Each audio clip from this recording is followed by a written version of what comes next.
So at last we're ready to get to the rules of logic. So here are some basic rules. These are the rules that I'm going to give you. What that means is you don't have to prove any of these rules. I'm never going to require that you prove that they follow from basic axioms, like P, it's not the case that P and not P, or either P or not P, or if P then P. Remember, there's this basic set of axioms that we're presupposing, and I'm never going to require that you prove these rules from those axioms. If you want to do that sort of thing, you can take the more advanced logic class called 207, Phil 207 logic. In this class, instead, it might be called Intro to Symbolic Logic, but it is Phil 207. In this class, instead, what I'm going to do is just give you these rules and say, these are the rules you can work with. But anytime you show me a logical inference or do a little proof, you can only use these rules. So any further rule you'd want to use, you would have to do a proof for it. But we're just going to say, these are your rules to work with. No need to prove them. So the first one is called modus ponens, and it says if P then Q, P therefore Q. Now, I won't require that you remember the name modus ponens. I want you to be able to, excuse me, use the forms of inference effectively and notice things that don't have these forms and that are invalid forms of inference. But I don't care if you memorize the names of the forms. That's not a big deal. You will need to be able to recognize the forms. So on any given exam, I'll give you the rule sheet that includes all these forms. And then sometimes I'll ask you to identify which forms you're using, but you won't need to have memorized modus ponens. You'll just be able to go, look, oh, this form is modus ponens. Okay, so P then Q, P therefore Q. Pretty simple and straightforward. Hopefully this is clear to you. It's just saying if you have P, then you definitely have Q. You learn you have P, so you can infer you have Q. Next one, modus tollens. It's saying if you have P, then you definitely have Q, but you don't have Q, so you couldn't have had P. And again, I'll give a more detailed explanation of this momentarily, but the basic idea is, look, P is always taking you to Q. So if you didn't get to Q, you couldn't have been at P, because if you had been at P, you would have gotten to Q. Hypothetical syllogism, again, this one people tend to find pretty intuitive. It's kind of like transitivity in one direction. So we have P gives us Q, Q gives us R, P gives us Q, Q gives us R, therefore P gives us R, right? So if P is going to get you to Q and Q is going to get you to R, then P gets you to R, and that's what the conclusion is.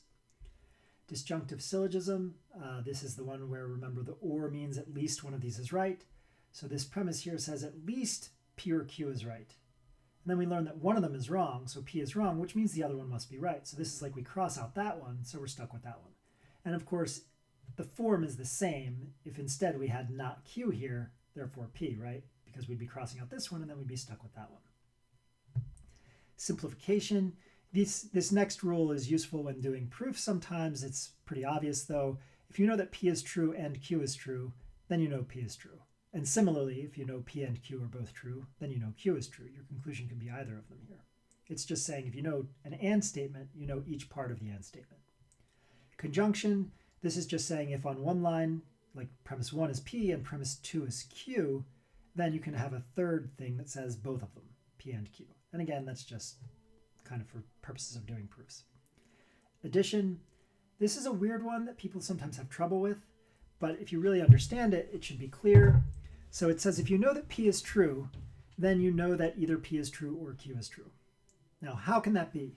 So if I know that I am over 6 feet tall, then I know that either I'm over 6 feet tall or the moon is made of cheese. How does that work? Well, it works because, remember, this requires that at least one of them is true. It doesn't require that both are true, so it doesn't require that Q is true if P is true, and it doesn't require that only one of them is true. So it doesn't require that if P is true, then Q is false. To put it another way, the fact that P is true just doesn't tell us anything about Q. And this statement here doesn't tell us anything about Q other than this. If P is wrong, then Q must be right. But for all we know, if P is right, Q can also be right. If P is right, Q can be wrong. So this statement here says at least one of them is right, but it doesn't tell us which one, and it doesn't tell us that if one is right, then the other is wrong. Which means this. Once we know P is true, we know either P is true or whatever you want to fill in here is true. Why? Because this statement will come out true so long as one part is true, and this premise here is telling us this part is true. So once we establish that this part is true, we know this whole statement is true. Why? Because all the statement requires is that one part be true, and we already know this part is true. So if P, then P or whatever. Finally, constructive dilemma. This is the only 3-step argument form that I'm going to require from you. That is 3-premise argument form. And it says this, if P then Q, if R then S, either P is true or R is true, therefore either Q is true or S is true. Now, why would that be? Well, think it through. This down here, P or R, is telling you one of these two, P or R, has got to be true, right? So if P or R is true, then one of these is true. Well, we know one of these is true. If this one is true, then you get Q. If this one is true, then you get S. One of them is true, so one of these must be true. And that's what the conclusion is, right? Either Q or S. So again, this one here, P or R, is telling you one of those is right. We know if this one's right, then we get Q. If this one's right, then we get S. And since we know one of them is right, we know we're going to get Q or S, and that's what the conclusion is. So that's constructive dilemma. Okay? So those are the basic rules. There's also a series of equivalences. I'll come back and look at these after I talk through the rules a little bit. So let's look at P then Q. You can think of this like a slope. We have a hill here with a ball. And what P then Q says is this. It says if you start at the top of the hill with P, the ball is going to get pushed and it's going to wind up at Q. So it's inescapable that if you start at P, you're going to get to Q. P kind of pushes you to Q. There's no way to, not get to Q if you start at P. The hill it's going to go down. So if you have P, you're going to end up at Q. Now, here's a question. Does this imply that if you didn't have Q, you couldn't have had P? And the answer to that question is a definitive yes. Why does it imply that if you didn't have Q, then you couldn't have had P? Because if you do have P, you're going to get that push, so you're going to end up at Q. Which means if you didn't end up at Q, you must not have ever gotten to P, because P is always going to send you to Q. Right? P is always going to send you to Q. That's what this if P then Q means. P is always going to send you to Q. Which means if you didn't get sent to Q, you couldn't have had P because you would have gotten pushed down this hill if you had had P. So if you don't have Q, you can't have P, is saying basically the same thing as if you do have P, then you get Q. Well, does if P then Q imply if not P, then not Q? Definitely not. Why not? Because the fact that P gives you Q tells you if you start here, you're going to end up here. But it doesn't tell you that the only way to end up here is by starting at P, right? It says if you have P, you're going to get pushed and end up at Q. But it doesn't say there's no other way to get to Q. There may be another road. Like if you have R, you're going to get to Q. Okay? You can think of it like this. Suppose I say if you study really hard, then you're going to get an A. That doesn't mean there's no other way to get an A. Maybe you can just be really clever and get an A. Maybe you can steal the answers to the test and get an A. The point is, if I say, if you study hard, then you'll get an A, I'm not saying that's the only way to get an A. I'm not saying there aren't other routes, other slopes that lead down to getting an A. I'm just saying it's one way, you're definitely going to get there. Okay?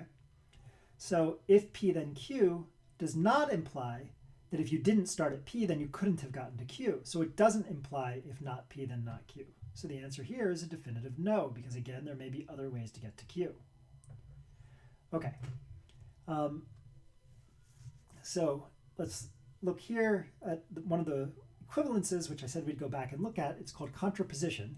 And it says if P then Q is actually equivalent to, logically, if not Q, then not P. And that's right, because again, P then Q says start at P, you're definitely going to get to Q, which means if you didn't get to Q, if not Q, then you didn't start at P, not P. So P then Q is the same as not Q, then not P.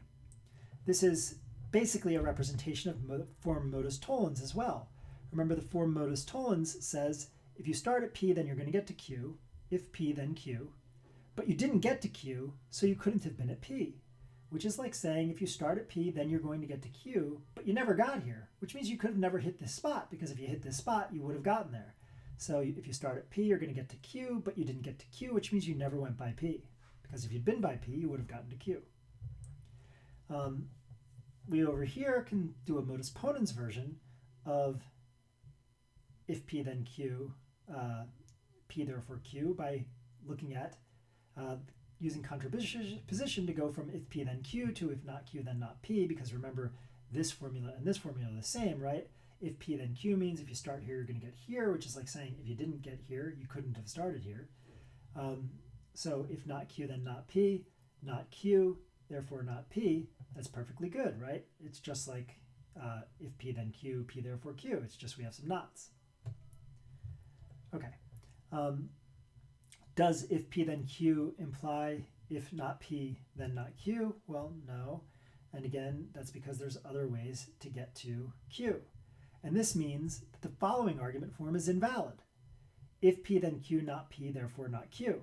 Why is that invalid? Because it's saying, look, if you start at P, you're going to end up at Q. You didn't start at P, therefore you didn't end up at Q. No, that doesn't work because it may have been R that got you to Q. There's other routes to get to Q. And this argument form acts as if P then Q means P is the only way to get to Q. But it doesn't say P is the only way to get to Q. It doesn't say P only if Q. It says if P, then Q. If you start at P, you're going to end up at Q, which does not imply there's no other way to get to Q. Okay, so you can think of it like this. The following is consistent. P, then Q, but not P. R, then Q, R, therefore Q. That is, there's no contradiction in saying P, then Q, not P, and yet Q is true. Because again, there may be another route, this R then Q, R route to get to Q. Okay, now let's think of the disjunction in terms of a slope. So we have our formula here, either P is false or Q is true. So either not P or Q. And we say, what does that mean? It means if you have P, then you're going to get to Q.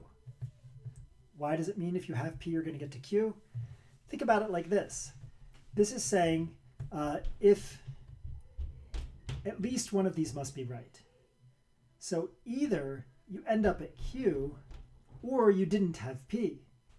Why is it true that either you end up at Q or you didn't have P? Because if you had P, you were definitely going to end up at Q. So if P, then Q, which means if you didn't, at least one of these must be right. Either you didn't have P or you got to Q, because if you had P, you would have ended up at Q. Okay? You can also think of it like this. We're trying to show that P then Q is equivalent to not P or Q. They're the same formula, basically. They mean the same thing. Well, think about what this is saying. This is saying either you don't have P or you get Q, which is like saying if this one is wrong, if not P is wrong, then arrow you get to Q. So if this thing is wrong, then you get to Q. What is it for this thing, not P, to be wrong? It's for P to be right. So if this thing is wrong, then you get to Q. It's like saying if P, then Q. Hopefully that's clear enough, and we'll go back now quickly and look at the equivalences, and then we'll end this video. So here are the equivalences. This one here is pretty obvious. P is the same thing as not P, and not P is the same thing as not P, and so on.